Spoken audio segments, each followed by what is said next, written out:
नमस्कार दोस्तों, DD red के एक और एक्शन वीडियो में आप सभी का स्वागत है। मैं हूं आलू। तो आज जो वीडियो मैं आप लोगों के लिए लेकर आया हूं, वीडियो है कैटलिस्ट रिकॉर्ड्स का और उसका टाइटल है IIT graduate couple gives a high paying job in US, returns to India to set up new farm something कुछ करके। तो भाई आप जानते ही हैं कि आईआईटी की जो पढ़ाई होती है और आईआईटी से जो पास आउट होते हैं वो मतलब किस तरह के लोग होते हैं, वो बड़े ज़बरदस्त होते हैं। क्योंकि आईआईटी में पास होना तो छोड़िए, आईआईटी में एंट्री करना ही बहुत मुश्किल काम है। उसका एग्ज़ाम जो होता है, जो उसके एंट्रेंस एग्ज़ाम्स होते हैं, बहुत ही ज़्यादा टफ होता है और वहाँ पर बस ब्रिलियंट माइंड वाले ही पार पा सकते हैं। और उससे भी ज़्यादा मुश्किल है वहाँ से ग्रेजुएट हो जाना। एंट्रेंस तो चलो एक बार हो गई, लेकिन ग्रेजुएट करना बहुत ही ज़्यादा टफ काम है।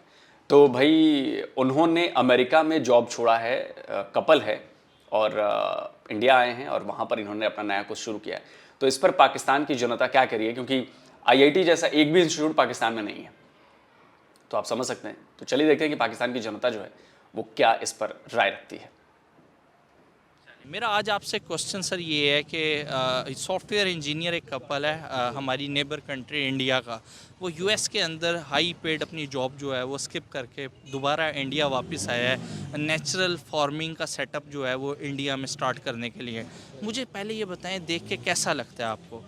सर देखा जाए तो वो इंडिया है, ये पाकिस्तान ठीक है। है। वहाँ की गवर्नमेंट वहाँ के लोगों को, वहाँ के स्टूडेंट्स को बहुत ज़्यादा सपोर्ट करती है। ठीक है। कोई इनिशिएटिव लेना चाहे तो उनको डिफरेंट स्कॉलरशिप्स वगैरह भी देते हैं। जबकि हमारी कंट्री में कोई पढ़ने लिखने वाला बंदा हो तो वो गोरे खुद ही अप्रोच करके उसे ले जाते हैं। ठीक है। और हमारी गवर्नमेंट उस पर कोई नहीं कहती कि यार हमारा ये बंदा हमारा एसेट है, इसे रखना चाहिए पाकिस्तान में। ये वो लोग जा रहे हैं।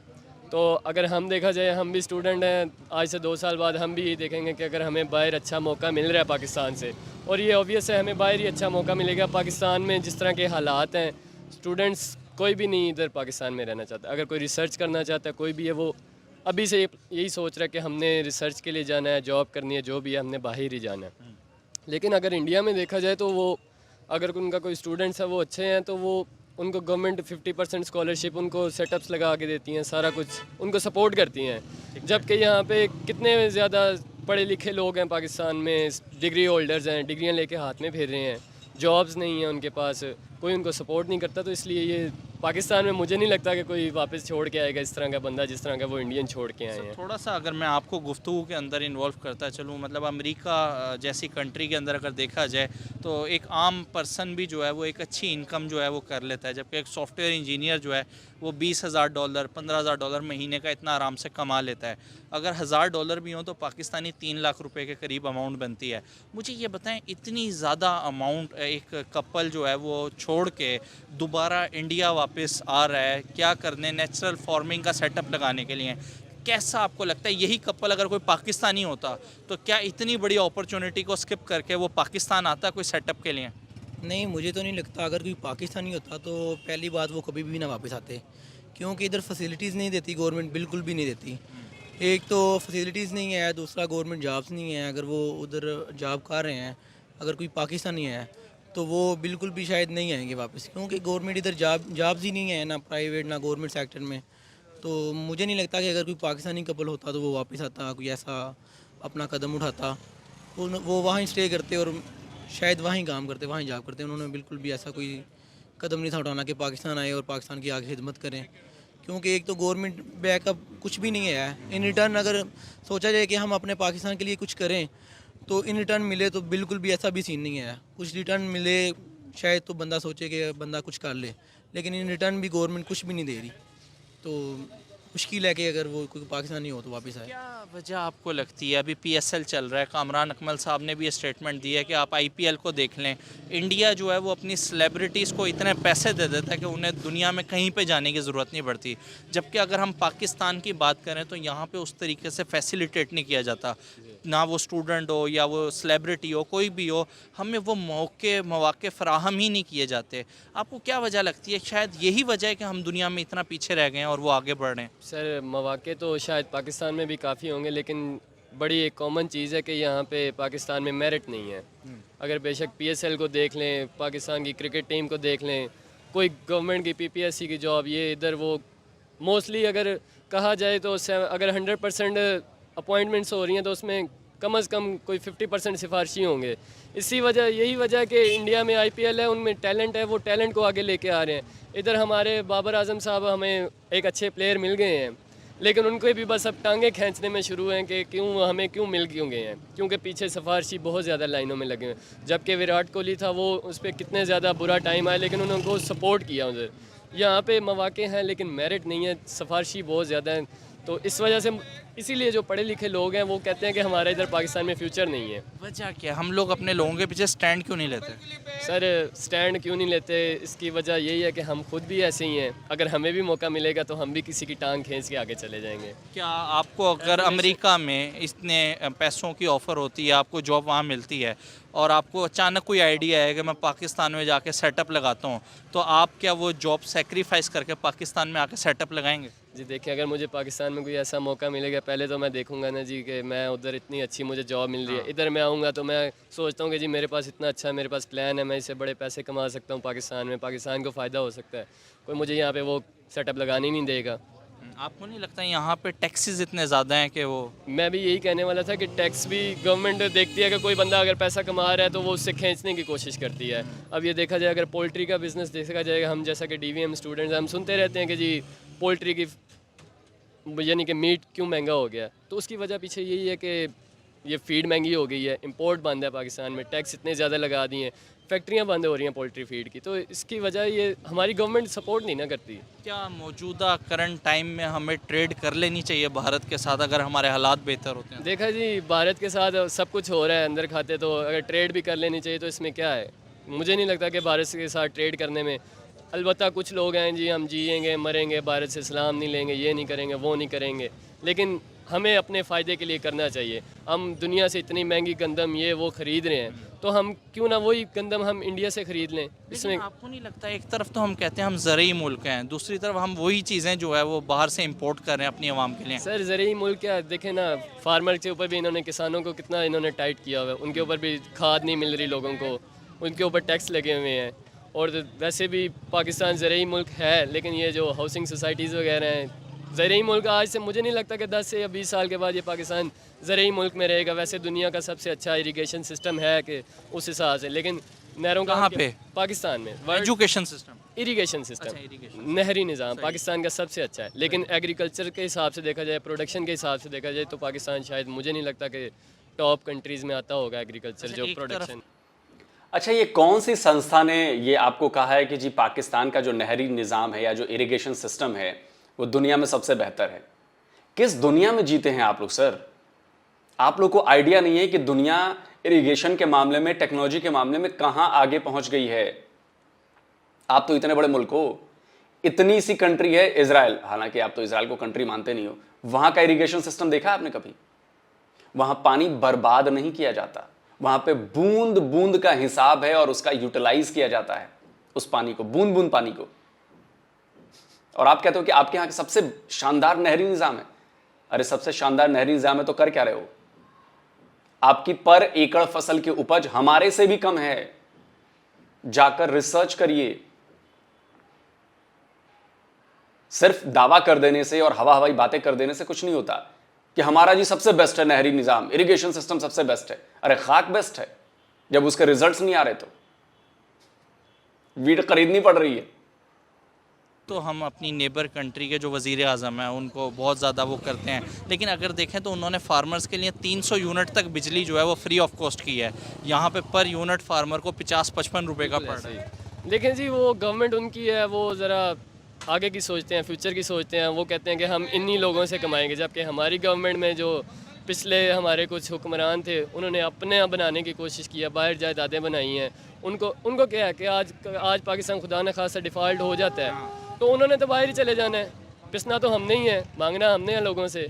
आज भी यही हो रहा है, कौन है गरीब आवाम ही पिस रही है। किसी एलीट क्लास के बंदे को कोई फ़र्क पड़ रहा है, किसी सियासतदान को, उनको कोई गर्ज ही नहीं है। पाकिस्तानी फॉर्मर हाई कमिश्नर हैं, लास्ट बात आपसे करूंगा, उनकी तरफ से ये स्टेटमेंट आई है कि पाकिस्तानी पॉलिटिशियंस हमेशा जहर उगलते हैं इंडिया के ऊपर।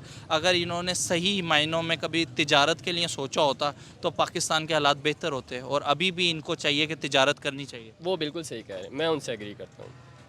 मतलब आपको लगता है जो जहर उगला जाता है ये अपनी पॉलिटिक्स और अपने आप को चमकाने ये के अपनी पॉलिटिक्स चमकाने के लिए कि लोग, जैसा कि कुछ इंडिया में भी ऐसे पॉलिटिशियंस हैं कि जो पाकिस्तान के ख़िलाफ़ बकते हैं, लोग उनको सपोर्ट करते हैं, इस तरह के पाकिस्तान में भी मौजूद हैं।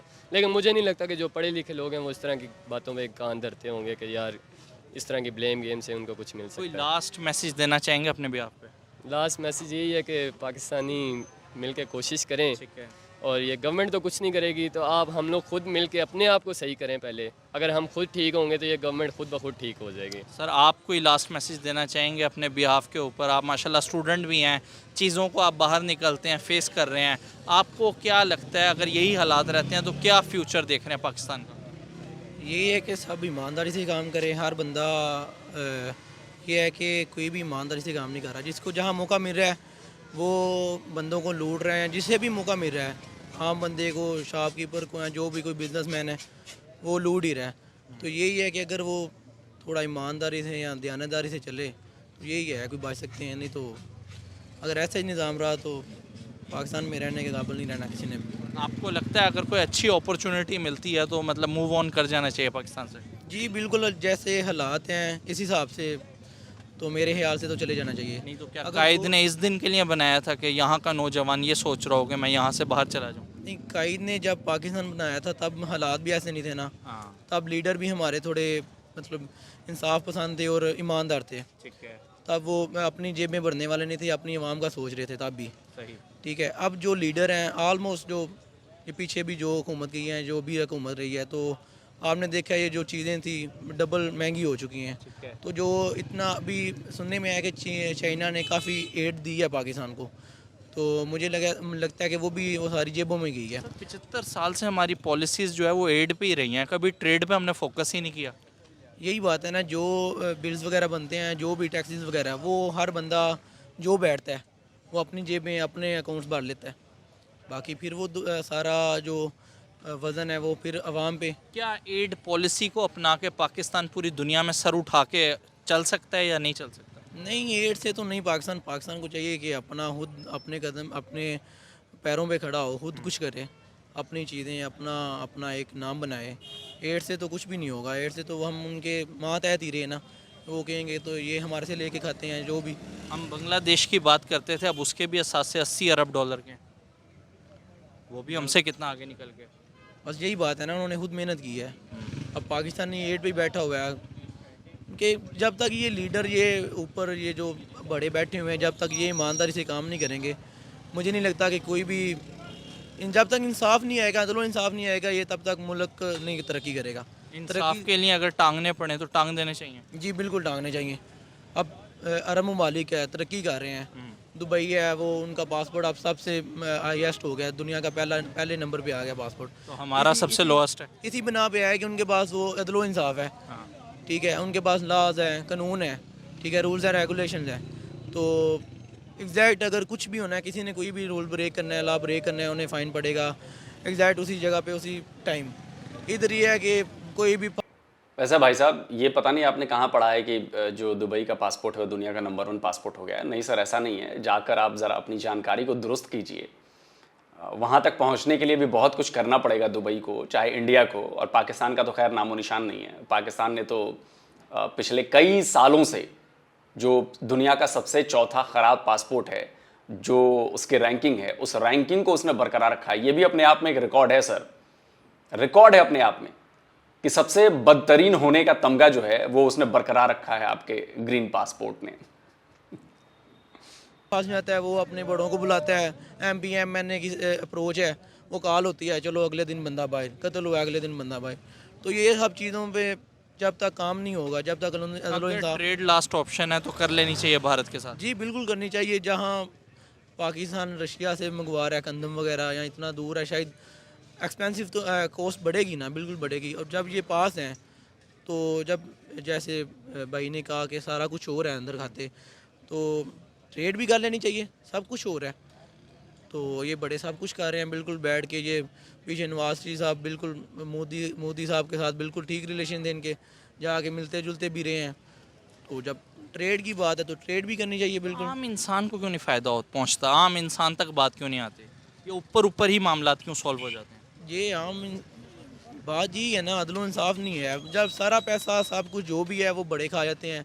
जो जो फैसिलिटियाँ गवर्नमेंट पीछे से अगर बनती भी हैं तो जो जिनका हाथ पड़ता है पहले वो सारी वो हर चीज़ वो अब्जॉर्ब कर लेते हैं। ठीक है, वो नीचे तक निचली सतह पे जो बैठे हुए हैं उन तक वो चीज़ें मुयसर ही नहीं होती, उन्हें फैसिलिटीज़ मिलती ही नहीं। अगर वो कोई पुलिसियाँ वगैरह को या कुछ भी बनते हैं रूल्स वगैरह कि इन्हें कुछ फ़ायदा हो या नीचे वाले बंदों को कुछ मिले, तो वो जो ऊपर बैठे हुए हैं वो ऑलमोस्ट वो ही सारा कुछ खा लेते हैं। उन तक चीज़ पहुंचती नहीं है जो भी गवर्नमेंट भी देती है, या अगर कुछ सोचती है देने का तो वो उन तक चीज़ें पहुंचती नहीं। Thank you so much. चलिए दोस्तों, वीडियो ख़त्म हो गया और वीडियो का टाइटल कुछ और था। बाद में मुद्दा जो है वो भटकते भटकते आखिरकार वही होता है जो आखिर में पाकिस्तान पर मुद्दा चला आता है। देखिए, जो वीडियो का टाइटल था ना कि यूएस में अपनी एक अच्छी खासी नौकरी, भारी भरकम पैकेज की नौकरी छोड़कर कपल वापस इंडिया आ गया। देखिए, इसके दो मायने हैं। पहला मायने ये है कि देखिए, हर एक इंडियन जो इंडिया से बाहर रहता है उसके लिए पैसा थोड़ा बहुत मायने रखता है, बट सबसे ज़्यादा मायने अपना देश रखता है, अपनी ज़मीन लगती है, अपनी माटी लगती है, सबसे मायने वो रखती है चीज़। हर इंडियन ये चाहता है कि कुछ ना कुछ करके वो वापस अपनी माटी पर चला जाए, अपने देश चला जाए। दूसरी बात इन्होंने कही कि जी सरकार की तरफ से बहुत कुछ किया जाता है। जी नहीं, ऐसा कुछ भी नहीं।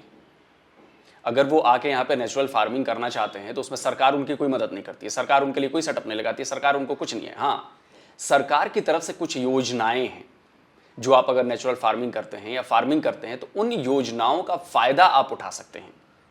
वो जो पॉलिसीज बनाई गई हैं उसमें आपको हो सकता है कि बहुत सस्ते दरों पर लोन मिल जाए, हो सकता है कि उसमें बहुत ज़्यादा देरी ना हो, आपको ज़मीन लीज पर लेनी है, वो ज़मीन मिलने में जो नियम कायदे कानून है वो बड़े कम हैं।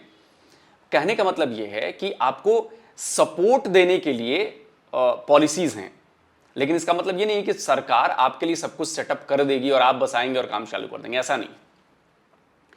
ये सब कुछ डिपेंड करता है कि आपका आइडिया क्या है, आप सोच क्या रहे हैं। और जाहिर सी बात है कि अगर इन्होंने अपनी जमी जमाई नौकरी, भारी भरकम पैकेज वाली नौकरी छोड़ी है तो कुछ सोच कर छोड़ा होगा, रिसर्च किया होगा। भाई आईआईटी के बंदे हैं तो बिना रिसर्च के, बिना उसका फ्यूचर देखे, बिना प्लानिंग के तो ये कुछ किया नहीं होगा।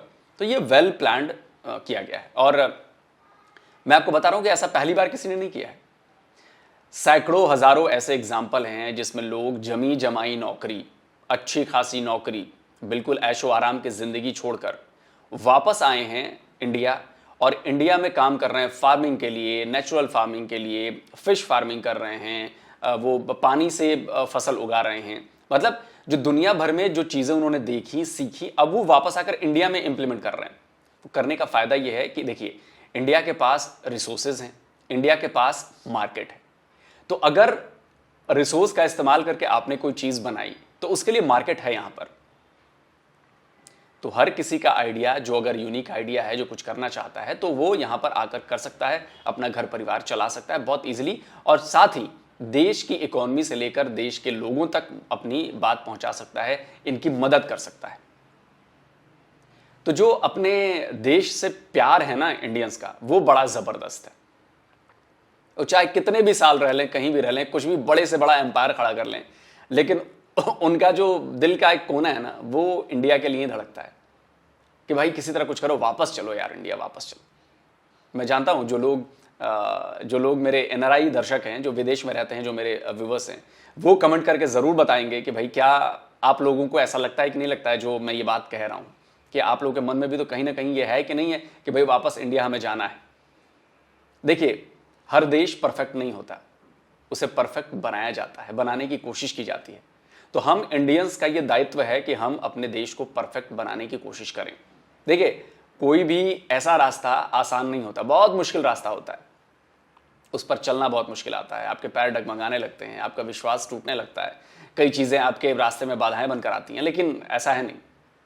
वो गीता में भगवान ने कहा है ना, कृष्ण भगवान जब अर्जुन को समझाते हैं कि अगर इंसान दृढ़ निश्चय कर ले और वो अपने दृढ़ निश्चय पर अटल हो जाए तो फिर कोई भी रास्ता मुश्किल नहीं होता, कोई भी मंजिल मुश्किल नहीं होती।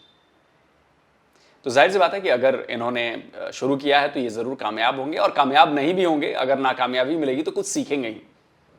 असफलताएं आपको सिखाती हैं।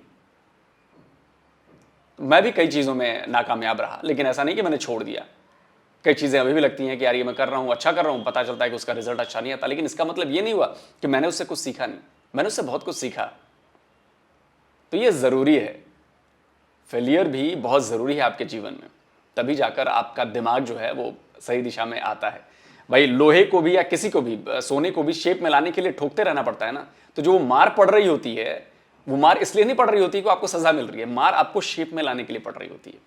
तो ये जो असफलताएं हैं, नाकामयाबियां हैं, ये वही मार है कि आप सही रास्ते पर आ जाओ। तो जल्दी मिलता हूं एक और नए वीडियो के साथ। नमस्कार, जय हिंद।